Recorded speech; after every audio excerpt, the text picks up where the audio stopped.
Prenatal. You can also use this for fertility awareness, building blood flow, length and strength, low back, pelvis, that sort of thing. So we're going to start in a kneeling position. If you can't kneel for any reason, you're welcome just to sit, but make sure you've got a little bit of elevation. A bolster is ideal. If you don't have a bolster, you can use a towel folded a few times to make it just a little bit higher for your hips. Sitting cross-legged, one leg out, one leg in. Ideally for this sequence, grab your bolster, bring it between the knees and then sit back on it, okay? Some ladies' second trimester might find that that's a little bit too strong on the ankles, so just adjust from there, okay? Once you have your seat, bring the body weight back and then try a little bit to slouch into your low back. So if you were to bring your hand just behind your low back, you're rounding your back into your hand. You might feel like the shoulders get a little bit tight and rounded forward, but that's okay. With the next inhale, we're going to reach the arms, palms facing one another, all the way up. Then interlace the fingers, take the hands together, elbows broad, chin off chest, push the head back into the hands gently, and breathe. Check that the jaw is unlocked, and if it does help you, you can always haul your breath out as if you're trying to fog up a glass with your breath. Exhale, release the breath. Next, we'll bring the arms straight out to the side, and we're going to release these upper traps by dropping the elbows down. It's almost like you're trying to bring the arms in towards the ribs. And then pull back on the wrists and spread every finger wide. Keep your breath moving. It's not uncommon to suffer a little bit of carpal tunnel kind of symptoms, pain in the wrist, especially towards the end of that second trimester. This will help with that. Then imagine someone has either side of your wrist and they're gently trying to pull you in either direction. When you pull away through the arms, just be sure you're not slouching up through your traps. Again, keep that breath moving. Feel free to change the position of your seat if you need to. Next, we'll bring both elbows in close, like you've got 50 bucks here, between your lower arm and your ribs. Squeeze it in tight and bring the hands in close like a scaredy cat. And take that scaredy cat breath right up into the upper part of the body and out. So by taking that big gaspy breath, we're helping to exercise the muscles around the rib cage and the collarbones. Beautiful. Now let that go, and your arms will almost want to spring up all on their own. Breathe in. Then we're going to take our right hand down to the ground. Now, if you can't quite get the ground with your hand flat, feel free to use a block, or if you've got a couple of books close by, you can use a book. So I'm going to press the ground away with my right hand as I reach and lengthen out through the left side waist. Try to lift the sternum away from your outstretched hand on the ground, and then I want you to breathe into the side of your rib cage. Full capacity, inhale and exhale. Breathing in deeply. Exhale completely. Now when you come up, kick down into your right shin. Okay, so the side that you're bending towards, kick down in it. It's going to help your back to come up. Breathe both arms up. And then we'll exhale to the opposite side. So feel free to bring your block or a prop onto that opposite side if you can't touch the ground here easily. I'm going to imagine my chest wants to twist away from that left arm slightly, as if my heart is trying to reflect the light of the sun. And I will breathe deeply into my right side waist and out. Breathing deeply. Exhale completely. And then as I come out of this pose to assist my back, I'm going to kick down all the way into that left shin, reach back up. Almost there. Hands behind the head, head falls back slightly, elbows broad, and just soften the lower back again, as if you're trying to round your low back slightly. Elbows broad, lift the chin. Hands push forward into the head, and the head just resists the weight of the hands there slightly. The head rather. Okay, yogis, will come down out of this all the way and just rest the hands on top of the thighs. Roll through your shoulders. Drop the ear to one side gently. Breathe into it. And then to the opposite side, moving slowly. Breathe into it. And exhale. Okay, so time to unsquish the knees and the ankles. So just gently walk forward, and I'll just turn around so you can see my feet. Tuck the toes, just tuck the toes one at a time. And you can almost feel like you're trying to walk them in towards you. If you've got a bit of fluid retention around second trimester, this might feel a little bit sore and tingly, but it's okay, it's not going to make it worse.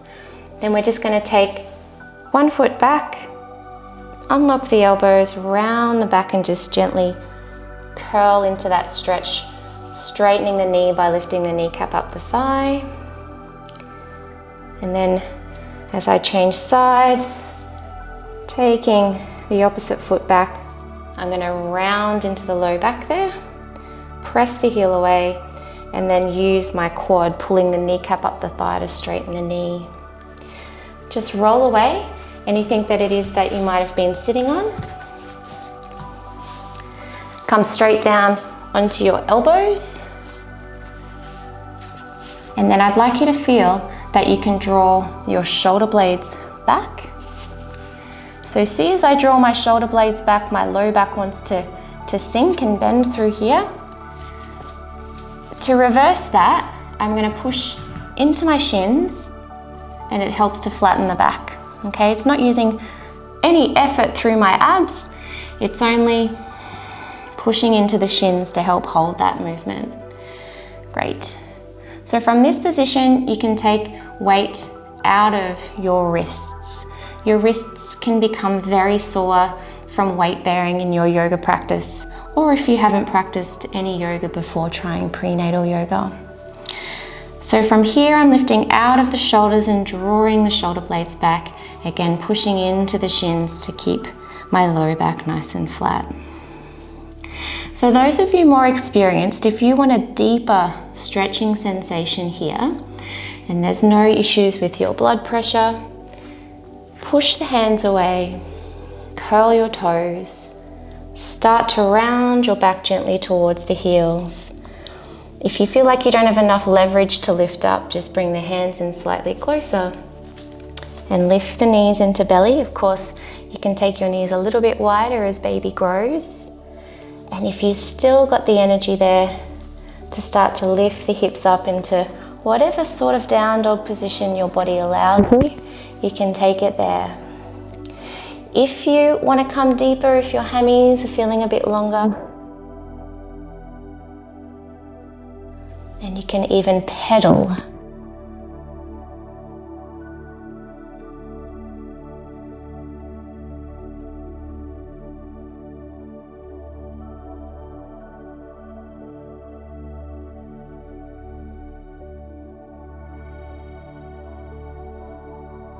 And slowly try to bring those knees down. They're coming gently and slowly wider as I descend, just to make room for the tummy.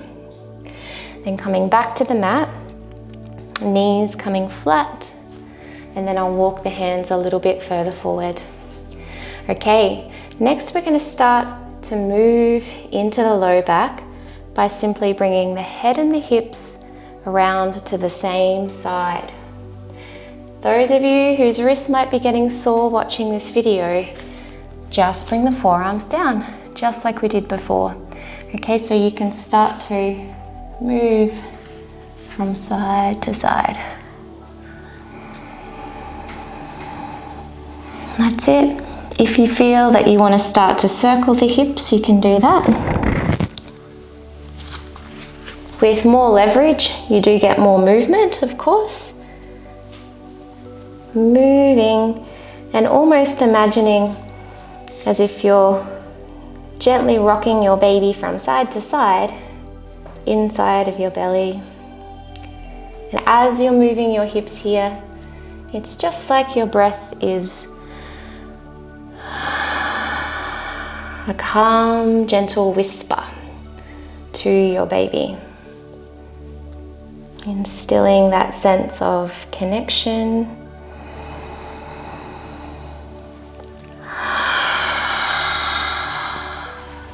instilling that calmness with your breath,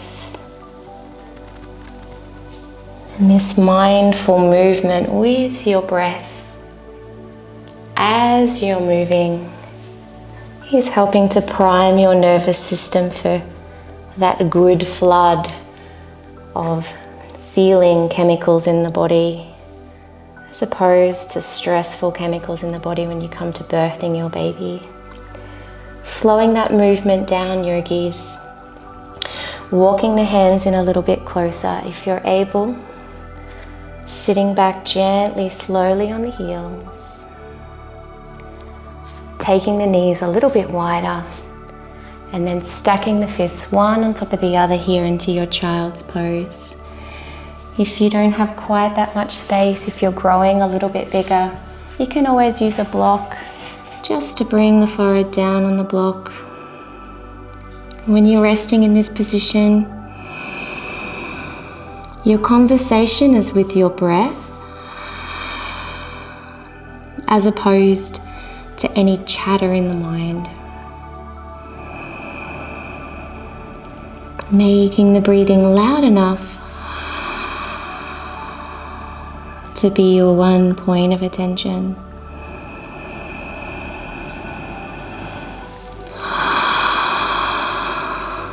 And just finish the breath that you're on.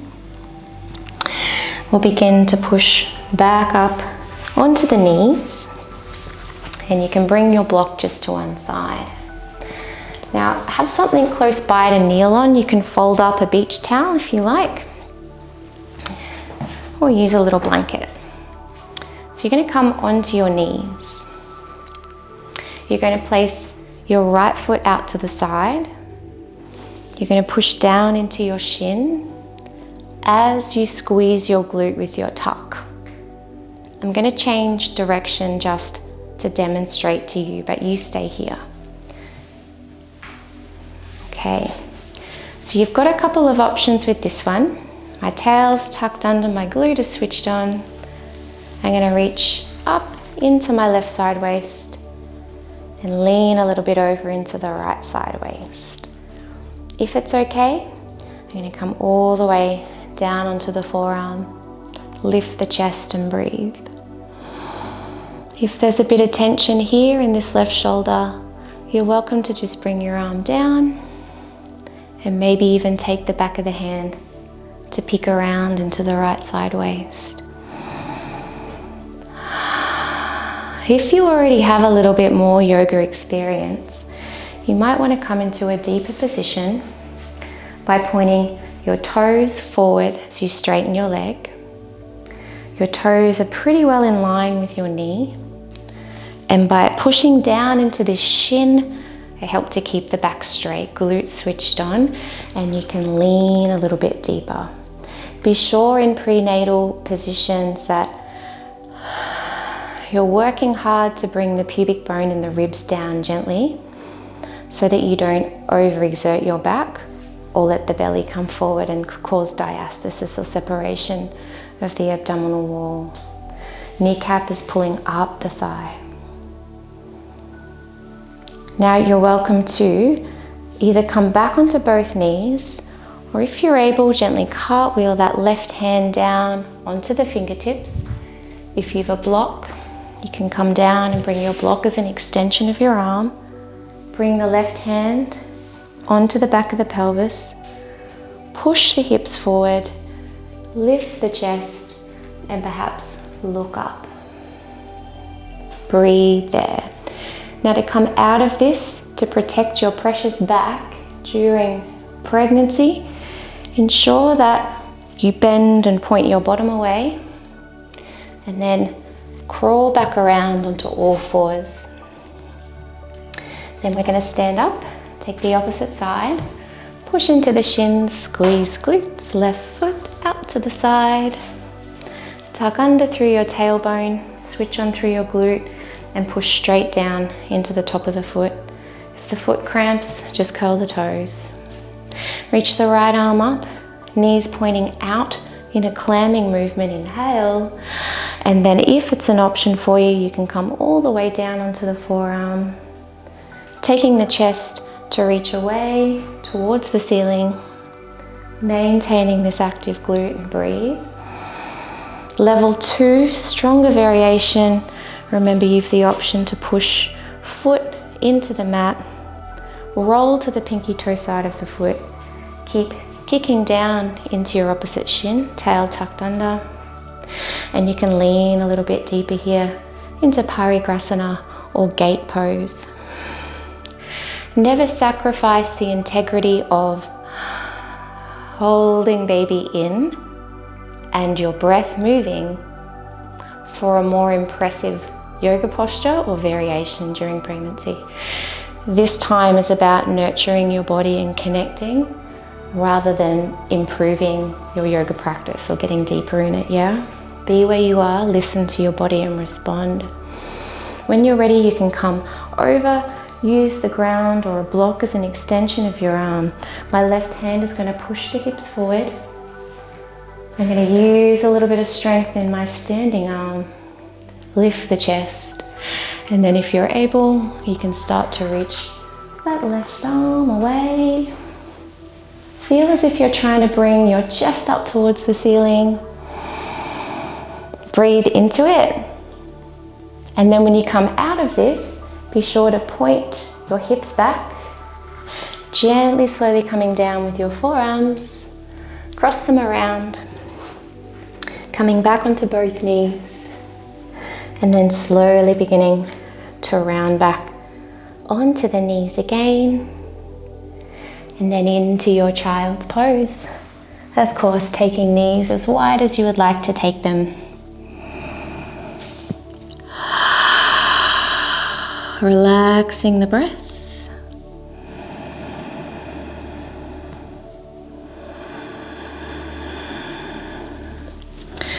Okay, when you're ready, coming back up onto all fours. Coming off your blanket. And we're going to begin to make our way over onto our back. So in prenatal practice, you're safe to be on your back for as long as you are comfortable. Your body will tell you when it's no longer comfortable to be in that position, especially second trimester. Don't stress about coming onto your back or being on a particular side if there's no medical indication for it. Let go of fear around being pregnant. You're not broken. So from here, we're going to come down along our bolster. Remember, if you don't have bolsters, you can always use a few rolled up towels. We're going to take either the block under or on top of that bolster and begin to roll down. Rest the head here and perhaps just keep the feet underneath the knees. If you are inclined to doing a lot of yoga and you're continuing your yoga throughout your pregnancy, be mindful of overstretching. So letting the legs fall open into Baddha Konasana might feel really, really lovely. But remember, relaxing, pushing around your body is making your joints more and more mobile. If you overstretch during pregnancy, it's really tricky to get the hips back where they need to be from that stretched position. So if that's you and you've got a couple of extra blocks, pop them just underneath. So when you come back, you've got a little bit of support so that the knees aren't falling just on their hinges. Relaxing here for as long as you like. If you'd like to move through a guided relaxation, have your phone or whatever you're using to listen to this video close by, and you can move into that. Namaste. Hariom Tat Sat.